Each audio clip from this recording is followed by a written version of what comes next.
আসসালামু আলাইকুম ভাইয়া আপুরা পবিত্র জুমুবারক সবাইকে। আশা করি সবাই ভালো আছেন, সুস্থ আছেন। আলহামদুলিল্লাহ আমিও ভালো আছি। আজ করব বেগুন ও টমেটো দিয়ে মিশ্রিত দারুণ একসাথে ভর্তা। তো টমেটো বেগুনটা আমি আগে ধুয়ে এটা পানি থেকে মুছে নিছি। পানিটা মুছে গিয়ে একটু সরিষার তেল মাখিয়ে নিতেছি। সরিষার তেল মাখিয়ে গ্যাসের চুলায় বেগুনটা বসিয়ে দিলাম। কিন্তু টমেটোটা কিভাবে বসাবো ভাবতেছি। তারপরে একটা নিনজা চাটনি বের করে নিলাম। খুরসুনির মধ্যে গেঁথে নিলাম টমেটোগুলো। গেঁথে টমেটো বসিয়ে দিলাম। এখন এক পাশ উল্টে দিতেছি। তো এরকম করে উল্টিয়ে পাল্টে আমি বেগুন ও টমেটোটা পুড়িয়ে নিব। তো টমেটোটা খুব নরম, টমেটোটা আগে সিদ্ধ হয়ে গেছে। টমেটো দুটো আমি এখন উঠিয়ে নিব। বেগুনটা আরেকটু পুড়িয়ে নিব। তো যেমন বেগুনটা পুরানো হয়ে গেছে, এগুলো নামিয়ে ঠান্ডা করে এখন চুলকাগুলো ছাড়িয়ে নিব।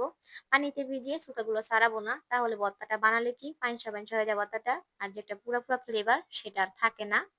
তো এইভাবেই ছাড়িয়ে নিব। আমার চুলকা ছাড়ানো হয়ে গেছে। এখন ভর্তাটা বানানোর জন্য পেঁয়াজ ও রসুনটা সরিষার তেল দিয়ে একটু ভেজে নিব। সাথে ভেজে নিব ২-৩টা শুকনা মরিচও। আমার ভাজাভাজি শেষ। এখন আমি শিলনোড়াতে ভর্তাটা বানিয়ে নিব। দিয়ে দিলাম শুকনা মরিচ।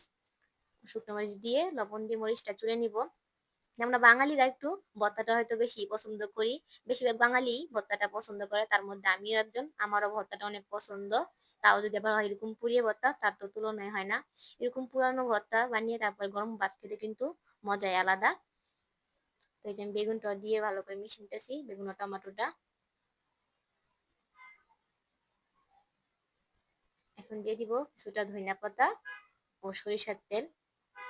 তো ভর্তা বানিয়ে শিমরাতেই গরম গরম ভাত খাবো। তো গরম গরম ভাত খেতে কিন্তু সেই মজা ভর্তা বানিয়ে পর সেটার ভিতরে খেতে। তোমার আজকের ভর্তা রেসিপিটা কেমন হয়েছে সবাই কিন্তু কমেন্টে বলে যান। আর সবাই ছোট বোনটার পাশে থাকেন, আপনাদের ভালোবাসা ও দুয়ার সাথে আমি এগিয়ে যেতে চাই। তো সব ভালো থাকেন, সুস্থ থাকেন, দেখা হবে আগামীকাল। আল্লাহ হাফেজ।